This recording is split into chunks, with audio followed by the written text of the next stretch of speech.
Today we have to read chapter number 8, Temperate Grassland. Now we have to read about the crops of this topic. The soil in the temperate grassland are very good for growing crop.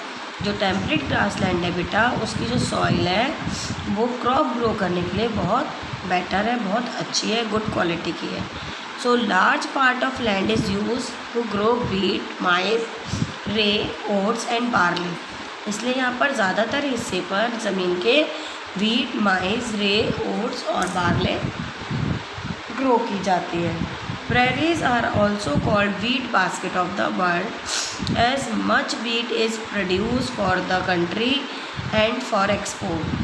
Prairies area जो है बेटा, इन्हें world की wheat basket के नाम से भी जानते हैं because they are produce a large quantity of wheat, क्योंकि यहाँ पर बहुत सारी क्वांटिटी में व्हीट ग्रो होता है जो इनकी कंट्री के लिए भी सफिशेंट होता है और ये एक्सेस जो होता है वो एक्सपोर्ट करते हैं दूसरी कंट्रीज़ को.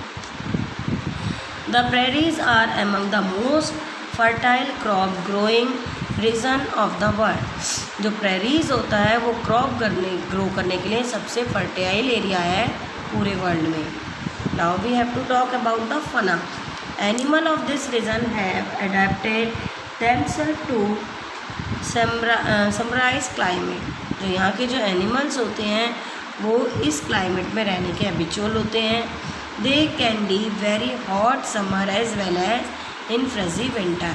वो बहुत हॉट समर में भी रह सकते हैं और बहुत फ्रिजी विंटर में भी रह सकते हैं.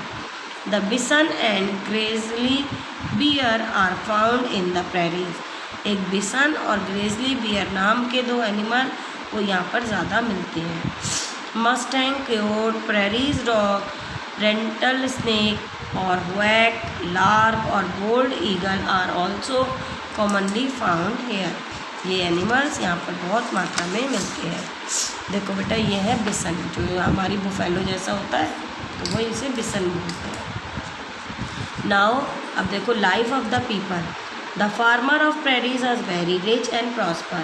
जो प्रेरीज के लोग होते हैं वो बहुत रिच और प्रॉस्परस होते हैं. They live in a huge farm covered thousands of acre with all modern comfort.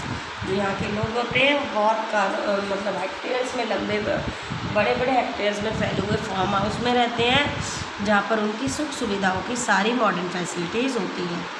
Such house are called ranches and homestead. इन हाउसेस को रेंचेस और होमलीड्स बोलते हैं.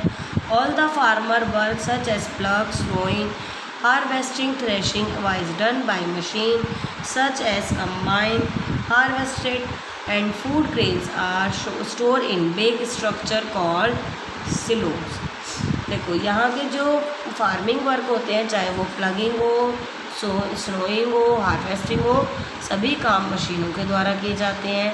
और यहाँ का जो ग्रेन होता है उन्हें एक बिग स्ट्रक्चर में, देखो ये इस स्ट्रक्चर में स्टोर करते हैं, इसे स्लोज बोला जाता है.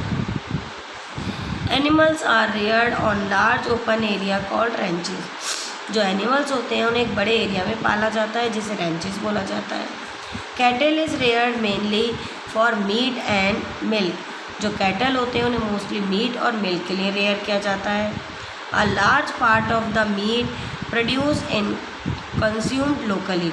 जो यहाँ पर बहुत सारे लार्ज क्वांटिटी में मीट प्रोड्यूस होता है वो यहाँ लोकली कंज्यूम किया जाता है. The rest is exported to the other countries. और बाकी मीट को ये दूसरी कंट्रीज़ में एक्सपोर्ट करते हैं. Many big dairies form with modern facilities for processing milk have been build near cities.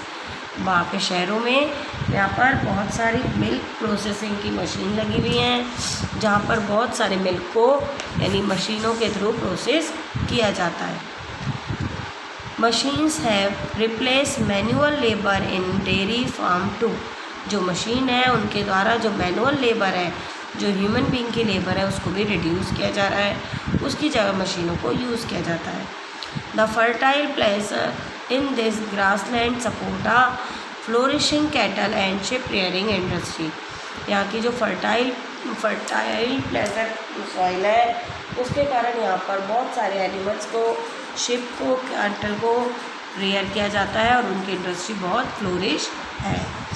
Many minerals such as lignite, coal, minerals, oil and natural grass are minded here in large quantity. यहाँ पर बहुत सारे mineral जैसे lignite, coal, minerals ये भी मिलती हैं।